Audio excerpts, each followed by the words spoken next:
এই পৃথিবীতে ছড়িয়ে রয়েছে নানান বিস্ময়কর বস্তু। সমুদ্রগর্ভের প্রবাল প্রাচীর এমনই এক বিষয়বস্তু। কোরাল রিফ বা প্রবাল প্রাচীর শুধুমাত্র সামুদ্রিক জীবনকে সংরক্ষণ করে তা নয়, তার সাথে সমুদ্র উপকূলকে ক্ষয়ের হাত থেকে রক্ষাও করে। এছাড়াও সুন্দর রঙের মহিমায় খুব সহজেই মানুষের মন জয় করে নিতে পারে এই প্রবাল। হঠাৎ দেখলে একে জড় বস্তু মনে হতে পারে, কিন্তু আসলেই এই প্রবাল এক জীবন্ত সামুদ্রিক প্রাণী। এরা কিন্তু চলাফেরা করতে পারে না, বরং সাগরতলে এক জায়গায় ঘাঁটি কেড়ে সারাটা জীবন কাটিয়ে দেয়। প্রাণী জগতে এদের স্থান অ্যান্থোজোয়া শ্রেণীতে। এরা অমেরুদণ্ডী। প্রবালের অনেকগুলি প্রজাতি রয়েছে। এক একটা প্রবাল প্রাণীকে বলা হয় পলিপ।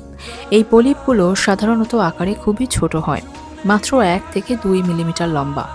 জিনগতভাবে সম্পর্কিত এরকম হাজার হাজার প্রবাল পলিপ সমুদ্রের নিচে কলোনি বানিয়ে একসাথে বাস করে। এই কলোনি থেকেই গড়ে ওঠে প্রবাল